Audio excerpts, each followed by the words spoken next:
Okay, first off, thank y'all for being here this morning. My name is Rex Evans. I'm the Chief of Police for Cleveland ISD. This is Police Officer Pamela Minchew to my left. There was an incident on a Southwest Airlines flight yesterday afternoon. We are just very thankful that Officer Minchew, her family, and everyone who was on that flight are okay, and the flight was able to land safely.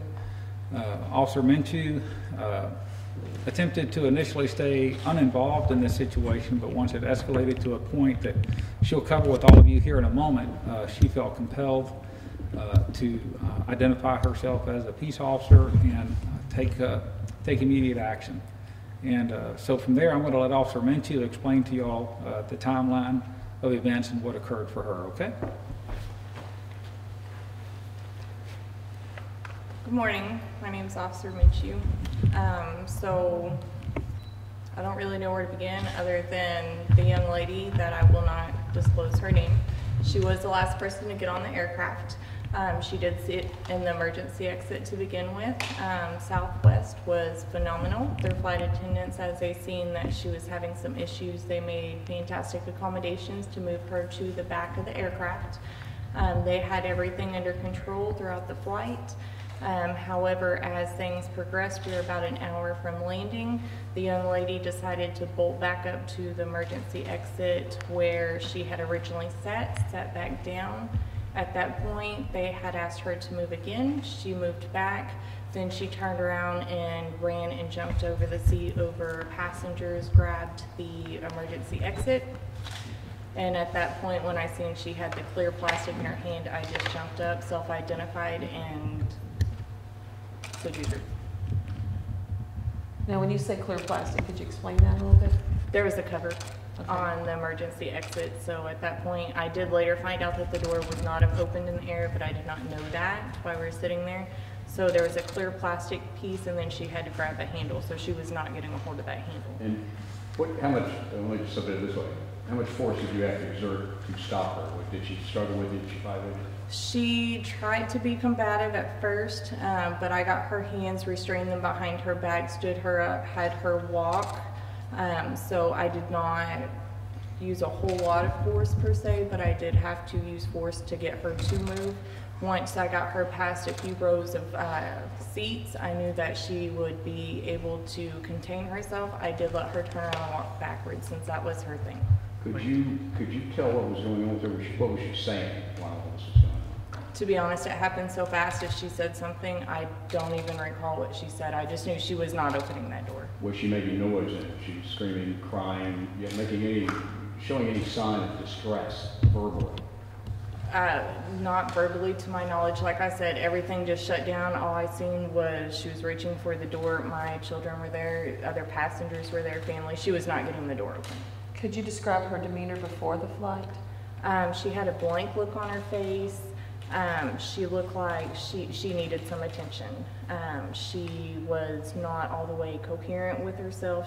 She just looked like she may be on something or lack of being on something. So were you concerned about her before she actually took steps to try to open that door? I was aware of what she was doing, but when I say Southwest, the flight attendants were on point. Their training was phenomenal. They had everything taken care of, so there was no point. I was just being a mom at that point. There was no point in me intervening, but I watched everything. What kind of, prior to you having the restraint, earlier in the flight, what did you notice? Why did they have to move her? What kind of issues was she having? As soon as the seatbelt light came off, she got up and started walking back and forth throughout the plane, down the aisle, but she would walk backwards. I later found out that apparently she was passing notes to other passengers saying that she needed help. She was asking for money. None of that was to my knowledge. Once again, I was being mom. There was no need. They had it under control. How far away were you from her? How far away were you seated from her when? Well, originally the emergency exit was right there. Me and my children were 2 seats back. So, but then whenever they moved her to the back of the plane, she was at the back, I was in the middle. I did take both my children to go to the bathroom at one point, and she was being very combative with the flight attendant. She did not want to listen to what they were saying. She wanted to be argumentative. Never once did they get out of line. They accommodated her, they gave her water, so they had it under control. There was no need for me to be involved. Where were you seated on the plane? How far away were you from her and the door? I was sitting in the middle of the airplane, 2 seats back from the emergency exit. How were your children reacting to this before you took action and then after? Before, whenever she came up, at first they were a little nervous. After everything went down, they were terrified. Yesterday, as a matter of fact, I know multiple people wanted to talk to them or talk to me. I had my children with me, so at this point, it's no one's concerned what my children look like or who they are. So I actually went out a different way yesterday. My children are still a little shook up, but I do think everybody on the plane, and that's what I said yesterday, as soon as I took over the scene and the situation, my mom and my sister had taken care of my kids, but everybody was helping. Everybody was fantastic. Can you describe what happened after the plane landed, what you had to deal with after that? Okay, so I thought it was a small little incident. So this is a bit much, by the way. So after I had gotten her back, we took her to the seat. The flight attendant did secure her in the arm handcuffs. At that point, I moved her over to the inside window. I seatbelted her. I sat beside her. They told me that we were making an emergency landing at Corpus. As soon as we landed, we had an officer and 2 EMS officers come on board. They went ahead and got her off. She walked backwards. I went out with them, and then I stayed beside her as we walked backwards up the terminal. We put her in a wheelchair, and then at that point, we reloaded, and we went to take off. And then that's whenever the captain said, actually, FBI is on their way. So then we hung around. At that point, I was asked to come off the plane. I did interview with the FBI. At that point, they wanted to do some more investigations. The captain did take it upon himself. He ordered 30 pizzas to my knowledge and paid for them out of his pocket since we were out of pocket sitting there. At that point, just interviews happened. They did what they needed to with her at that time. Then we finally came home. Yay. Your children waited with you the whole time? Well, my mom and sister had taken them while I was interviewing with the FBI. And then once we landed, like I said, I went elsewhere so that way we were not together, so that way no one would see my children with me. Right. And then my children went with my mom and sister. Can you describe the suspect? Old, young, white, Hispanic? She is obviously female. She is a white female. I want to say maybe her mid-30s. Early 30s. She had brown hair. Her clothes were a little dirty. She did have some personal hygiene that needed to be addressed. But just your... Did she ever say, was she from Houston or from LA or where she originated from, or do they even know? I'm not going to disclose the knowledge that I know of that at this time. Was she traveling alone? Who helped? As to my far as my knowledge, yes, she was traveling by herself. Who helped you restrain her? At this point, there's all different things coming across that there was a mill that was involved. To be honest with you, when I jumped up, all I seen was her, tunnel vision went on. So if anyone else did help, I don't know. I know as soon as I stood her up and I had her hands behind her, all I seen was a flight attendant. Right. Everybody else had stayed calm on the plane. You could not have asked for a better situation. Was your father on board? Did he help you with it? No, he later met us at the airport and I took his vehicle to where my kids could go a separate way. And when you say you restrained her, you just held her hands. You didn't have anything to tie her hands back? No, I just held her hands behind her back. Was she saying anything to you, after you restrained her until you landed? Anything at all? Any conversation? Well, at first when we were walking back, I just asked her, what are you thinking? Their family's on this airplane. My children are on this airplane. Then at first she said, I'll tell you about children, something to do with the government. That stopped. She sat down in her seat and then she just kept saying, officer, you understand, you understand. Nothing else was said. I didn't ask her too much more other than what her first name was. So I just addressed her by her first name. I focused it on her and said, for your safety. And as soon as I started doing that, she calmed down and she was willing to cooperate. Would they end up zip ties to restrain her then, or what? There were zip tie handcuffs. Can you provide us with a little bit of your background? You've been in Cleveland now for what, 3 weeks? Yes, 3 weeks. So I started in insurance. Then I worked for the Judge Metts that a lot of you have seen. Then from there I went to school. I actually went to Patton Village first. Was having a blast there.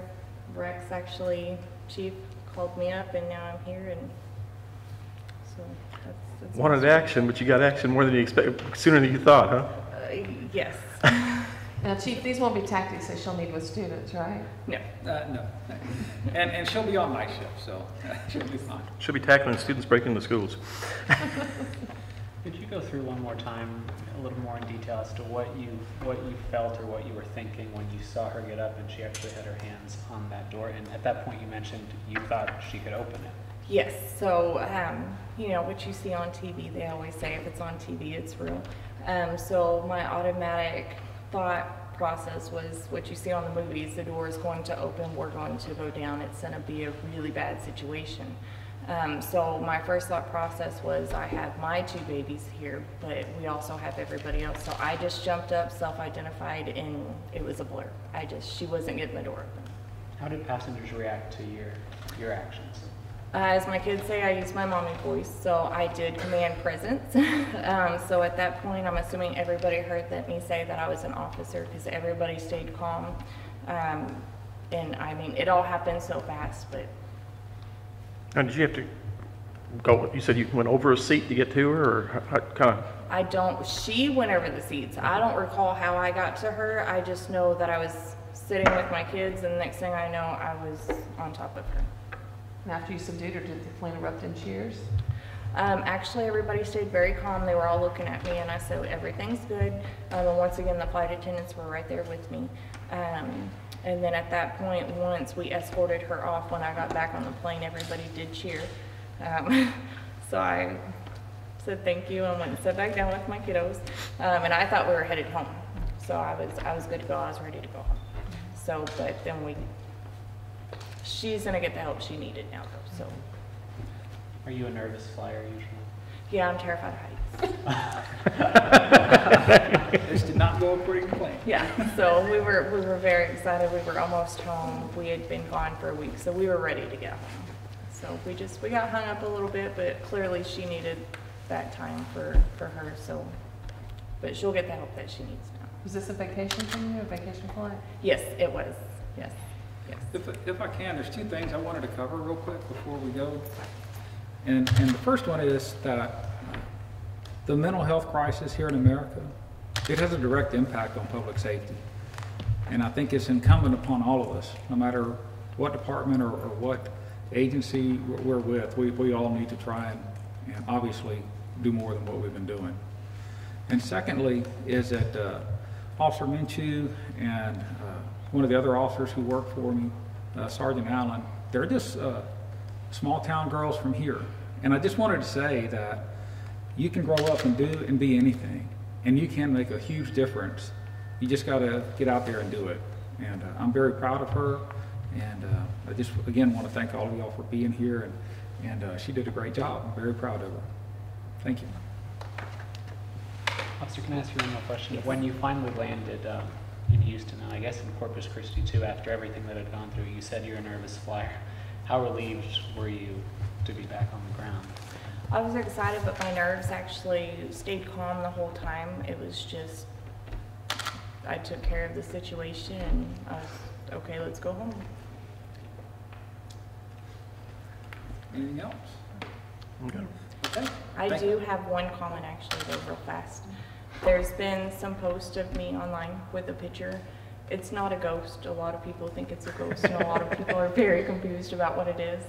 That is my papa, who has passed away. He was law enforcement, so it's actually supposed to be a tribute, and it's an angel. So just so there is some clarification, I don't need kids thinking there's ghosts. There's not ghosts. That's what it is.